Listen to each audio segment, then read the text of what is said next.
Good evening, YouTube. It's Joe from Mega Newsreader. I've got a little cold, so excuse my stuffiness. It is Thursday, February 16th, 2012.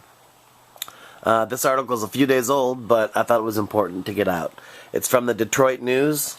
It's called Michigan is Breeding Poverty. The journalist is Nolan Finley. Since the national attention is on birth control, here's my idea. If we want to fight poverty, reduce violent crime, and bring down our embarrassing dropout rate, we should swap contraceptives for fluoride in Michigan's drinking water. We've got a baby problem in Michigan. Too many babies are born to immature parents who don't have the skills to raise them. Too many are delivered by poor women who can't afford them. And too many are fathered by sorry layabouts who spread their seed like dandelions and then wander away from the consequences. Michigan's social problems and the huge costs attached to them won't recede until we embrace reproductive responsibility. Last year, 43% of the babies born in Michigan were to single mothers, and even though Medicaid pays for birth control, half of the babies born here were to mothers on welfare. 18% were born to teenagers who already had at least one child, and nearly 1 in 5 new babies had mothers with no high school diploma.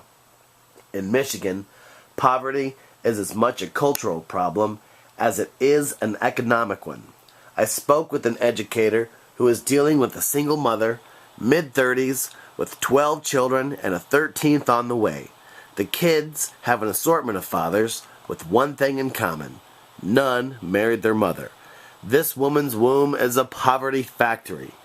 It wouldn't matter if Michigan's economy were bursting with jobs. The woman and her children would still be poor.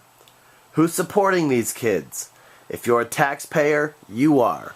The roughly 45,000 children a year born onto the welfare rolls is a major reason Medicaid will consume 25% of next year's budget. Those kids are more likely to grow up to be a strain on corrections, spending, or welfare recipients themselves.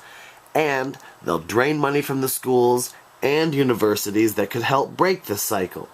In the 1990s, Michigan considered penalizing women who had more babies while on welfare.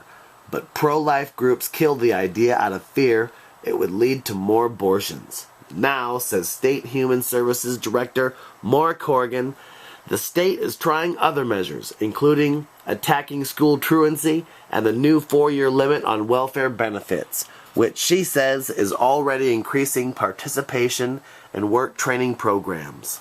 We are trying to get a generational poverty, she says. We're studying positive incentives to change. But, she says, the cultural breakdown is a strong tide to row against. We're watching marriage move from being part of the social fabric to being merely optional, says Corrigan, who devotes her personal time to working with disadvantaged children. The kids I mentor don't know people who are married. They do know people whose irresponsible behavior is being subsidized by their neighbors. And as long as the taxpayers of Michigan keep paying for them, those babies will keep on coming.